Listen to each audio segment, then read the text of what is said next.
Hello. Hello. Hey, you're on. Look at that. I didn't even click you. Somebody else did. I was looking for you in the thing. All right. Well, let's do this introductions as we get things going. Let's talk about cost optimizations from a DevOps perspective. All right. Cloud cost optimization specialist, leanercloud.com. Christian, thank you so much for joining. Thank you for having me, John. Yeah, it's a pleasure. So first, maybe I should introduce myself. I have a DevOps background. So as we have the topic of DevOps, cost optimization through DevOps, I have many years of experience as a DevOps. Worked at Nokia for a while, then into Here Technologies, and then at Here started to work with cost optimization and started to build this open source project for cost optimization with in AWS with Spot instances called auto spotting. That was like 6 7 years ago, and since then I got to work at AWS for a few years. I was specialist solution architect for Spot and Graviton in MIA, so I covered these interesting technologies for a while at the European level mainly. Um, Work very closely with the service team and yeah, with the major customers in Europe. So had a lot of fun playing with these things and helping customers optimize their cloud. But then a few months back, I decided to leave AWS. So now I'm a solopreneur, back to my roots of building software for cost optimization and helping customers optimize their costs, but on my own now. So yeah.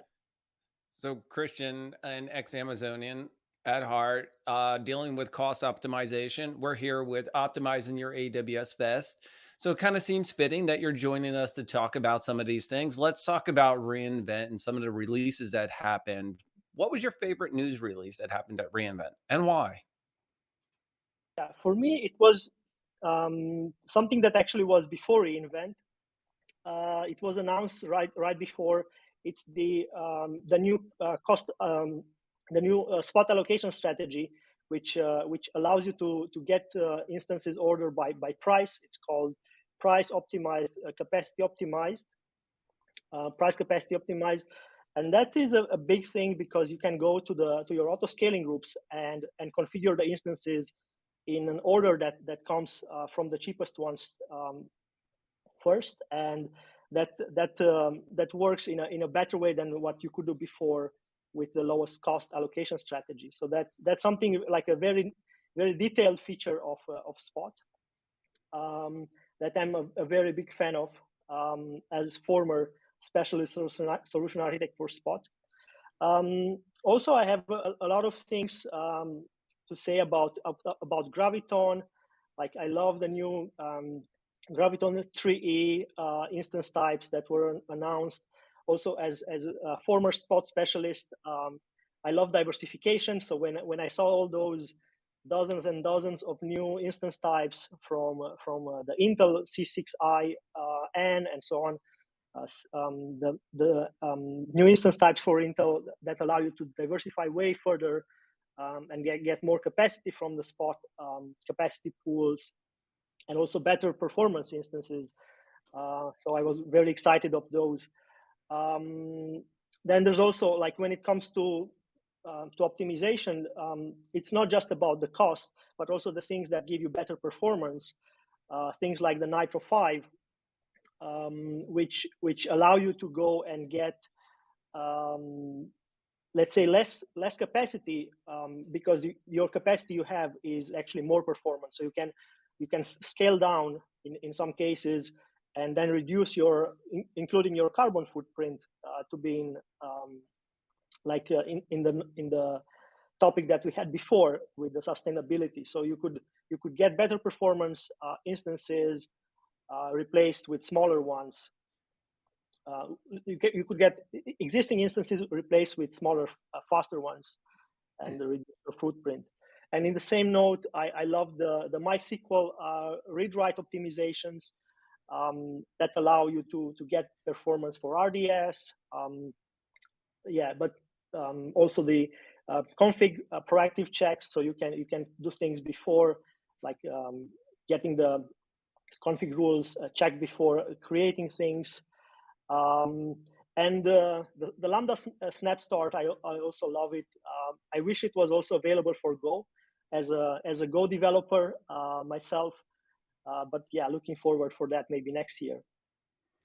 Christian, a question that came into the chat is Graviton 3 versus 3E. What's the differences and why would I use one versus the other? Yeah, so the Graviton 3E adds better network performance. So it has these 200 gigabit per second. So the peak so you have better performance when it comes to the network. It has better memory bandwidth. So you get pretty much more performance out of those new instances. And yeah, there are a couple of new instance types announced for those. So it's the new Graviton C7GN, if I'm not mistaken. And then there is a HPC, a new instance type that will be based on Graviton with the same chip. So yeah.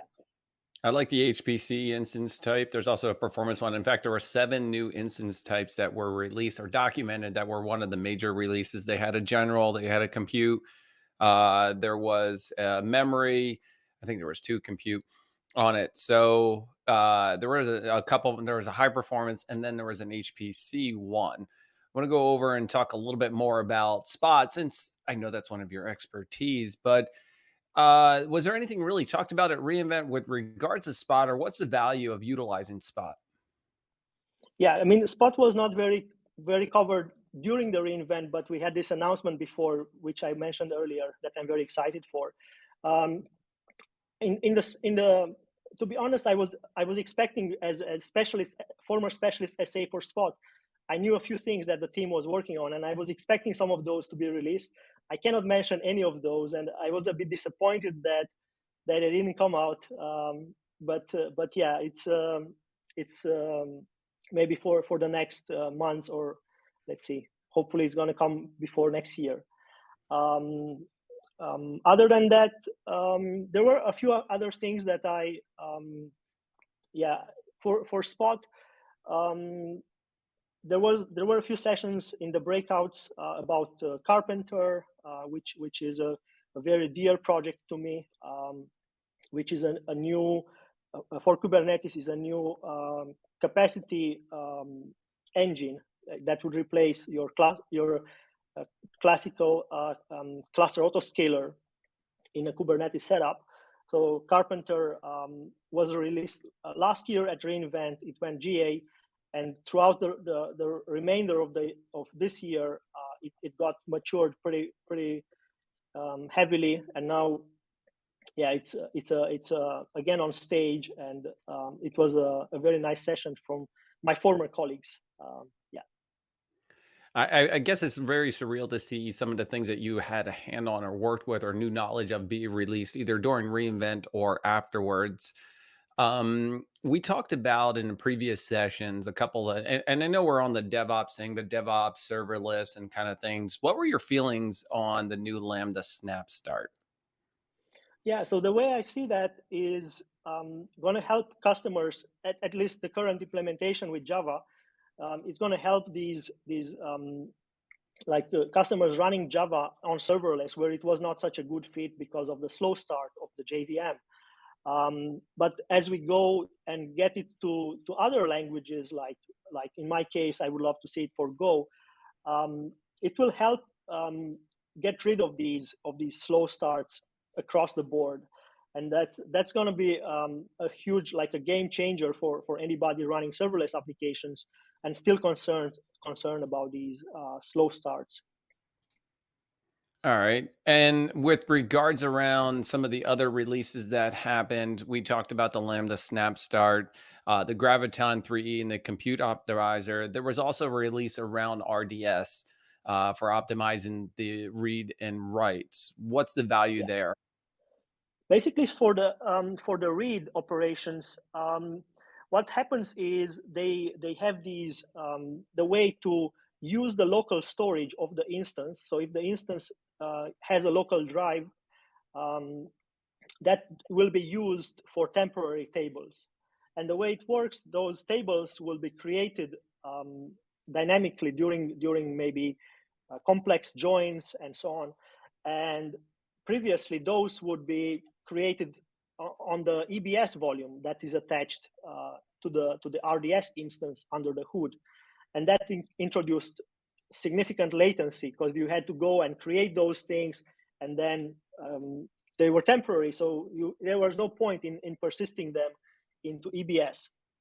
And this read acceleration for RDS allows you to just use the local drive and persist those things only on the local drive, and then serve the operation for the users. So it's speeding up the read. For the write, it's a different way. If I understood it correctly, it's a different way how the engine works under the hood when it comes to the size of the IOPS operations when you write. So they managed to make it in a way that they use less operations and bigger operation size when they write to the disk, so that it gets better utilization of the EBS bandwidth. So that's kind of how it works. I'm a bit disappointed that the write operation acceleration requires you to recreate the database from scratch, which is not so friendly for existing users. But hopefully they will figure out a way around that, so you could adopt it on existing setups easier. I'm sure that they will figure that out, because I've known some other services that it wasn't easily integrated into existing stuff. An example, like when they released Control Tower, you had to implement it in a net new situation, and you couldn't import you couldn't import existing AWS accounts. Now you can import them and get the same guardrails. I think it's going to take a little bit of time because they want to make sure that they got all the gotchas and make sure it's a seamless and easy transition. But it's always one of those things, because being customer obsessed, you think about it as that it's only on new stuff. Well, I'm an existing customer and I want to use this feature. Well, it'll get there. So, Christian, let me ask Mhm. you a question. From this reInvent to previous reInvents, what was your expectations going into it? And were those met with regards to this reInvent, either around releases or the familiarity or just the event itself? Yeah, I mean, I agree with what Richard said before with the TikTok perception of a cycle like Intel has been doing.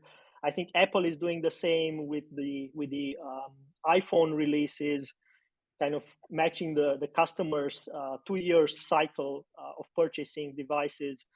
And I agree, it feels the same from outside, but as we said before, it's a matter of what people were asking of AWS to build. And yeah, it feels that like that. But what I did right after reInvent last week or 2 weeks ago, actually last week, was I put in the AWS Reddit, I put a little poll and asked people what they were thinking about this reInvent. And it was really a mixed bag. So there were like a third of people were happy about it, then a third were not happy, but then the other third had happy and also unhappy, like mixed feelings.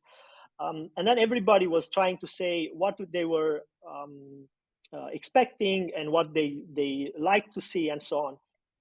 One of the broken expectations that people had was around this Amazon Linux 2022, which didn't make it in 2022 apparently. So yeah, that was one of the things. And a lot of the people were mentioning things like serverless or Fargate. They had certain improvements, but not like earth-shattering things. And also, seeing from my perspective as builder of tools, because my tool is written in Lambda, and I use also Fargate, and I do the things on the marketplace. So I have a bunch of workarounds around the fact that the marketplace doesn't support Lambda as a official offering for container runtimes. So I built this serverless application with Lambda, and then to do the billing, I have to run a Fargate, which is supported, and so on. So I wish there were a few things where the marketplace improved on that regard, on like allowing serverless. Also maybe Fargate not needing the VPC configuration, and a lot of things under the hood that I have a bunch of workarounds that could work. And another big one is for the marketplace to support Graviton, because we have all this push towards Graviton and serverless, but you can see that some of the things aren't there yet, including like having Graviton as a proper container supported container architecture for containerized applications on the marketplace, which currently I as far as I know, it's still only x86. So Christian, I got a question that came in from the audience from Dan. It says, Christian, what metrics are monitored in instances to determine if they are right size and cost optimized? Yeah, so when it comes to right sizing, inside the instance, you can see the memory utilization, which is not available from outside unless you use certain things like I think the CloudWatch agent allows you to get the data out, if I remember correctly. So from within, you get the memory, but then the CPU, you can see it from outside. So if you have this full picture of getting also the CPU and the memory, then you can make a judgment call whether this instance is running on a big enough instance type, or is it maybe too big, and it could be resized. But as always, all this has to be taken with like a grain of salt, because you may have this recommender of let's resize this instance to a smaller one, but that instance may happen to be your disaster recovery environment, which is just sitting idle and waiting for something bad to happen, and you definitely don't want that to be resized. So that's always like the distinction, whether should you follow an automation to do the things blindly, or should this automation have like a human input, whether you want that thing to be actually resized, considering it could be your disaster recovery environment.